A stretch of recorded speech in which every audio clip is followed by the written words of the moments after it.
All right. So good afternoon, Andy. Good afternoon, ladies and gentlemen. My name is Andre Rainey. I am the proud mayor of the great city of Peekskill, New York, and we are here once again with another weekly update. I am joined by our awesome city manager, Mr. Andy Stewart. Andy, good afternoon.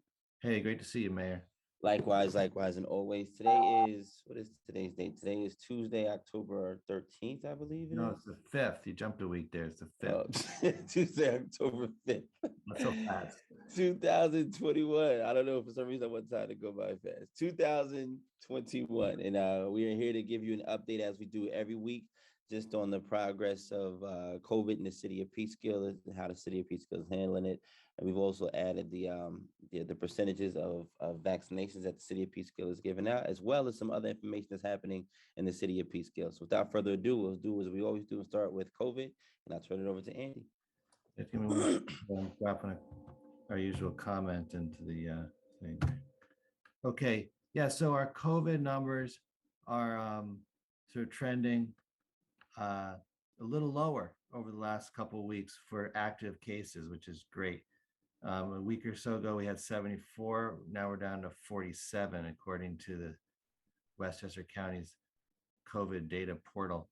So that's good. That's a nice trend. I don't know if it'll last or if it's a blip because the numbers were coming up for active cases over the last couple of months from a low back in the back in February. There's a lot came down a lot by May and started coming up again with the Delta variant. So we were sort of tracking that and encouraging people to continue to stay safe. Our vaccination rate has been coming up bit by bit. It hit 77.2% for those, I guess, over, I think, age 12 now with one shot. So that number's coming up. It was 76.7 a week or so ago. And it was, it's been trending up from about, let's see, going back a ways, it was 70% back at the end of August. So it's nice to see the vaccination rate coming up, Mayor. It gives me some confidence that people are getting safer out there as time passes. There you go. That's great to hear. I know we've been pushing for that. The county's definitely been pushing for that. And I encourage people to get as much information as you can on whatever vaccine you choose to get. And I also encourage people to be mindful that the vaccination does not prevent you from being able to spread the actual virus. It just helps your immune system fight the virus if you happen to catch it. So thank you all for participating and keeping yourself safe and still social distancing when you can and still wearing a mask when you're in crowds of people and still following safety measures and protocols to keep everyone around you, including yourself, safe. Thank you. Yep, yep. So that's great news to hear. And there's a few things that we want to share with all of you out there in the wonderful city of Peekskill as 2021 enters into the fall season. One of the things I do want to speak on is the council discussed last night. For those of you who may have missed the council meeting, council discussed that last night, preparing to hopefully accept next Tuesday at the council meeting 2 bids.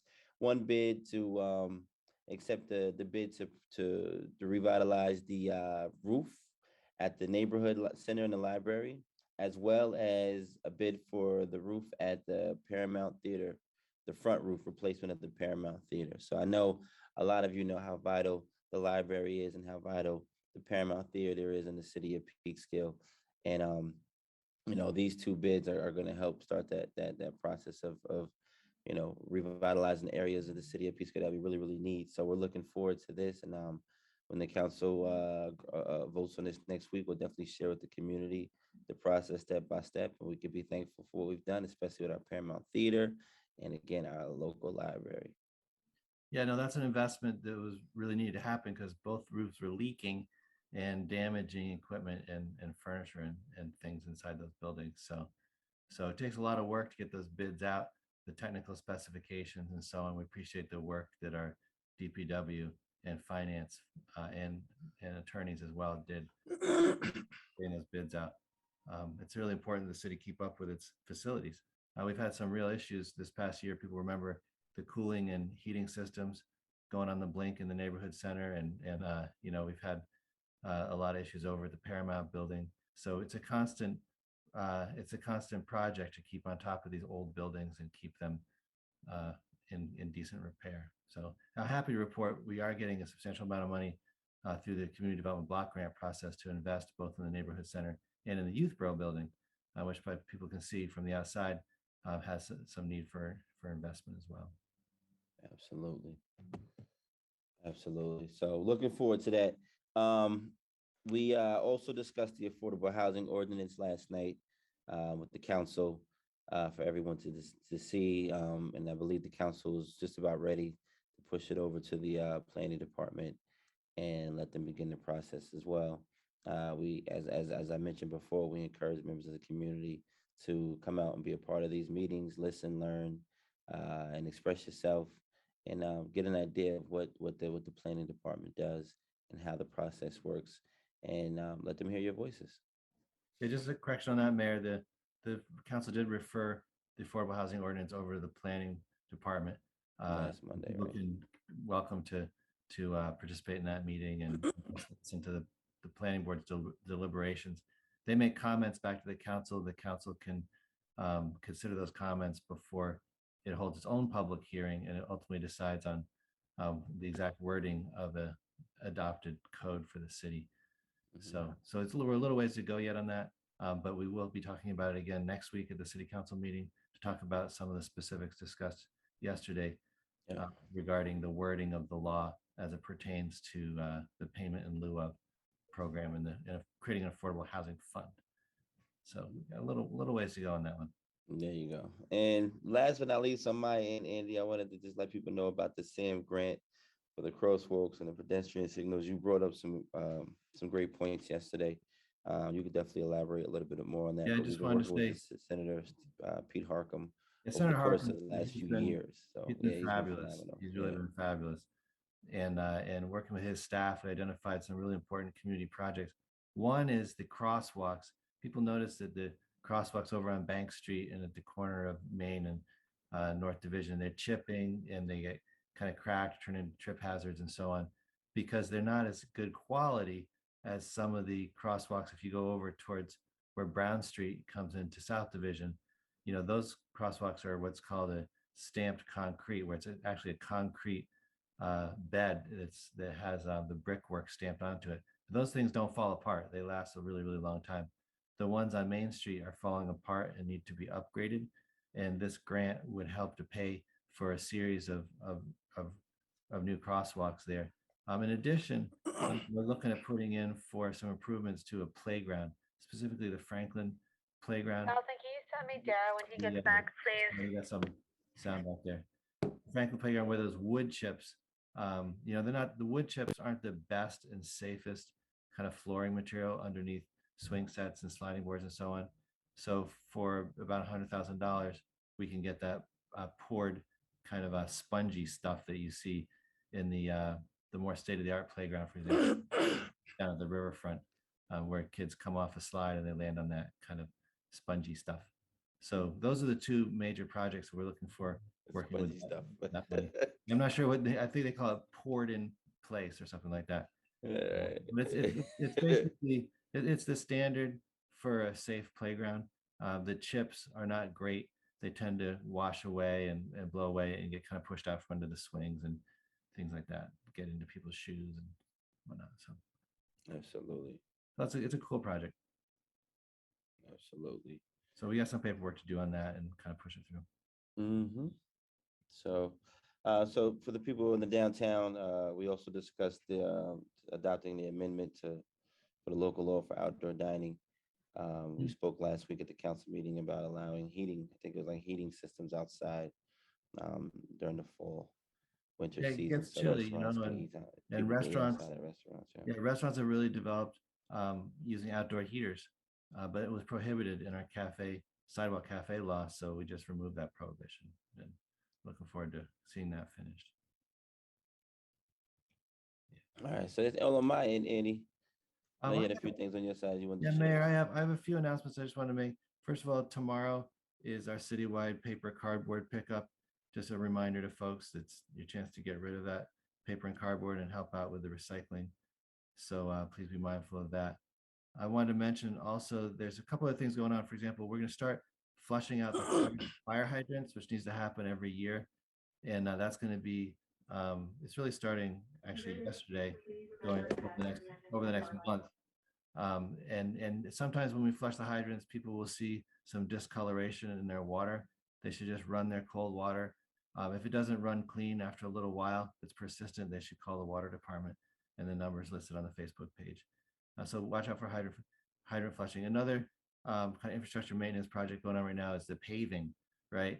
The city council approved a paving bid annual process where we choose some of the worst roads and resurface them. And so you'll see on the city website and on Facebook information about how that schedule works. The first thing that happens is that they have to essentially tear off a layer of asphalt and make sure that the manhole covers and all the different assets that are in the road are prepared for the new layer of pavement. And then they go through and actually put down a new layer of pavement, and it looks beautiful. And then we've got to put the stripes for parking and center lines and so on. So that's happening. I just want to mention that. I want to mention also, speaking of Senator Harcum, actually, he's helping to host a paper shredding event, which is going to be on October 9th up at the Peekskill High School. And that's a handy time. If people really need to be worried, they should be concerned about their private information and just throwing things in the trash or recycling. It's better to shred things like old checkbooks and documents that might have social security numbers and things like that on them. So that's why we promote these shredding days, is for basically for people to protect their personal private information. And it's a handy way to get rid of a lot of stuff. And again, on Facebook, there's an event notice and a way you can register to bring boxes of your old checkbooks and credit card statements and things like that. So just try to promote that as well. It's a useful service. I wanted to mention also, Mayor, that our Water Street parking lot down on North Water Street will be closed for a period of a month while Con Edison works on a cleanup of an old site on the riverfront there. So they're actually renting that lot to use for staging equipment for that project. And the parking system down there has been modified to increase the amount of on-street parking to make up for that, at least partially. So that Water Street lot will be closed. Mayor, I keep on going, but I just wanted to mention a couple other things while we're on. Halloween is coming up, and people are excited about that. Both the Youth Bureau and the Recreation Department are planning special events. The Youth Bureau has a haunted parking lot event, which you can find out more about by going on the website or calling the amazing director over there, Tuesday McDonald. And Recreation has a pumpkin design event coming up at the end of October as well. So please keep your eyes open for fun activities, both in Recreation and in the Youth Bureau. I'll hit the pause button there, Mayor, if you want to add anything or offer any other comments. Sorry, you're on mute right now, Mayor. Sorry, I said no. I appreciate you touching on the items that you spoke on. I do want to remind people that we have started the process of our budget conversations. Oh yeah, that's important. So tonight, we actually have our first budget discussion, and we're going to be talking in the building department, the Parks and Recreation Department, DPW, Water and Sewer Department. So I believe the schedule, Andy, I think the schedule we posted online, correct? Or Yep. we will have posted online. Yeah, it's a public meeting, so there's always a published agenda for that on the city website. Okay, great. Yeah. So we're looking forward to getting through this process and making sure everything is up to speed. I thank you, Andy, and the comptroller and all of the department heads for their hard work and keeping us from going too far. After the year we've had, we've done a really, really amazing job financially for the city of Peekskill. So that's awesome. Yeah, thank you. It's a credit to all our staff, and thank you to the city council for working on the budget so diligently with us, especially when we had to change a lot of things when the pandemic hit us. Yeah, absolutely. So, but the first meeting is tonight. You can watch it virtually. You can watch it at home on the government channel. The meeting starts at 7 p.m. And Andy, I know that you mentioned on the 14th, the public hearing. Right. So on the 14th, this is pursuant to our discussion last night about the fire department and the idea of having a civil service chief at the top of that hierarchy.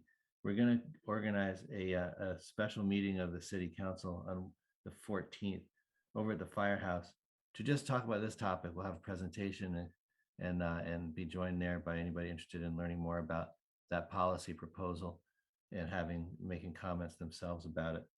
So that's planned for Wednesday, October 14th, 7 p.m. in the Central Firehouse. Got it. So other than that, I think we're pretty caught up. If there are any comments out there, or if people are asking questions about what we just spoke about, or something that they like to know about or hear about, we can definitely we still have masks too. So if anyone's interested, I still have a few masks left, the City of Peekskill masks, these blue ones that I always wear. We give them out every Friday at the food pantry. Every Friday we're actually out there. We've been trying to give them out. But we still have masks. So if you're interested, you can just email me, Rainey@cityofpeekskill.com, and let me know. Or if you go to the food pantries on Fridays, right over here in the parking lot, Youthboro parking lot, on the Fridays we're there distributing food. You can ask, and they'll give you one. Mayor, we do have one question asking about traffic cameras that issue violations. And that's a great question. It's something that we've talked about a bit. One of the things that we understand is that a city can implement those only with the approval of the state of New York. There are some cities in Westchester and out in Long Island that have traffic cameras that automatically issue violations if someone runs through a red light or is speeding. And so that's a policy area that we're interested in finding out more about. Yeah, I think they just implemented that in Yonkers recently, I think, right? Yonkers and some other cities in southern Westchester and Long Island. Yeah. So it's interesting. It's probably a good idea. It requires some research and it can only be done with the permission of the state of New York. That's a question. One of the things we're working on more short term is just trying to get fewer trucks on Main Street, because as anybody who knows Peekskill knows, there's a lot of trucks coming down Main Street, in part because they're prohibited from the Bear Mountain Parkway during the day. And so we're looking at seeing if we can change some of those rules to get fewer trucks on Main Street. It's another reason why we need good crosswalks and pedestrian crossing signals. Yeah. What are we implementing that idea, or are we looking at the pilot idea that Chief Lutsky presented to us about the the left turn bumps on the road, whatever? Yeah, no, that's a relatively simple application where you put this, I would call it a speed bump, but it doesn't go across the lane. It goes on the yellow stripes, and it makes people, when they're making a left turn, which is the most dangerous thing that cars do, is make left turns. Basically, that's when pedestrians often get hit. Bicyclists or just oncoming cars. It makes those left turns a little more slow and more kind of like a right angle, as opposed to kind of cutting across the crosswalk. We have to buy those and install them, and it's on the list. It's not done yet, but it's on the list. Okay, good. Yeah, we're looking forward to trying that out. Yeah, me too. I want to see how that looks and how it works. If we get to notice a difference or see a difference. But no, I think you're definitely going to notice a difference there for sure. Good. So that was a question. And then the gentleman's also asking a question about the use of masks inside the youth bureau. The youth bureau requires masks for certain kinds of participation staff if they're within proximity of each other and guests and so on. It's just typical now for all city facilities that when we have people coming through the door, and we make sure they're safe. Yeah, masked up. Yeah, they're probably referring to pictures when people come to some of these events, and they I think there's like a Hispanic Heritage event there last Friday. They had some pictures with the mask below the chin, just to remind people. Sometimes people are taking their mask off simply to take a photo, but for the most part, they're wearing their masks indoors at these events. So, that it is a requirement that we've pushed heavily. But some people outside of the city, again, feel like since they've been vaccinated, they shouldn't have to wear a mask, and that's a different story. But as far as the youth pro goes, I believe most of the pictures that you may have seen of people without the mask, they were just taking the mask off for the actual photo op. Or when they're giving a speech, for example. Yeah. Right. Yeah, talking to the microphone too. Yeah. Yep. Yeah, no, that's our attempt, is to keep everybody as safe as we possibly can. The meeting tonight, hybrid, correct? I mean, hybrid. No, it's on. It's a remote meeting. Virtual. I mean, that's what I meant. Virtual. Watch it on TV, or they can watch it on the website, which live streams the TV. The meeting itself, it doesn't have a public comment section, so it's just it's a workshop meeting for the city council and department heads to talk about budget. 7 p.m. tonight. 7 p.m. Any others we got on there? No, I think we're good for now, Mayor. Thank you very much. There's always more to talk about, but we don't want to go on. We could go over hours, but all right, Andy, thank you so much. Listen, everyone in the city of Peekskill that has tuned in today, thanks for joining us again for this weekly update. As always, we'll see you at the exact same time next week. Andy, thank you for your support, man. Have a great afternoon. Thank you. Have a great day. Bye-bye now. You too.